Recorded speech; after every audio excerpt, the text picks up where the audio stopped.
communiqué Ilang FM.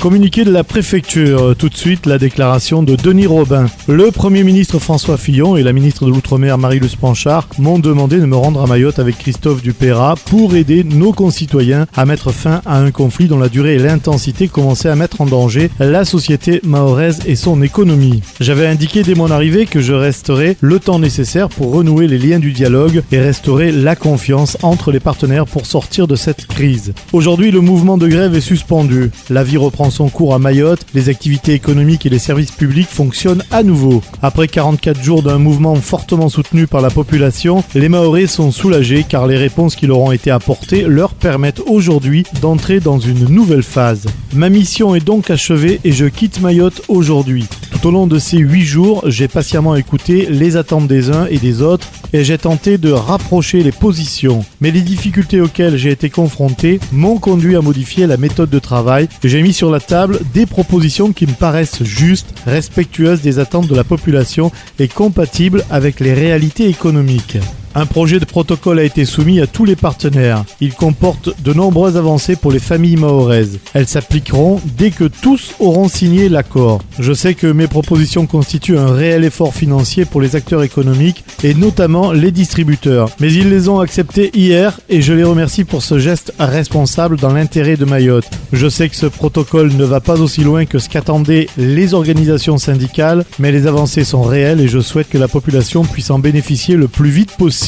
Je peux dire en conscience que je suis allé le plus loin possible dans les discussions et que le compromis actuel est équilibré. Je remets ce protocole au préfet de Mayotte, Thomas Degault. Il pourra être signé à tout moment dès que les acteurs le décideront. Nous savons tous qu'à Mayotte, il faut aussi laisser le temps faire son œuvre. La signature de ce protocole permettra des baisses de prix attendues par les familles. La signature de ce protocole permettra d'engager dans de nouvelles conditions de confiance et de sérénité de nouvelles étapes. L'observatoire des prix qui suscite de fortes attentes pour poursuivre le travail d'explication et de transparence sur les circuits économiques, la commission consultative du travail qui doit aborder des sujets importants pour les droits sociaux des Mahorais, des réunions à Paris avec la ministre de l'Outre-mer pour préparer l'avenir. Compte tenu de tous ces enjeux, j'espère que le protocole sera signé rapidement. En quittant Mayotte, la satisfaction d'avoir mené à bien ma mission est assombrie par les drames qui ont accompagné cette crise. Un homme est mort, d'autres ont été blessés, dont un enfant. Des familles vont perdre des salaires, des entreprises artisanales vont fermer, des emplois vont être supprimés. J'ai une pensée pour toutes les personnes affectées par ces événements.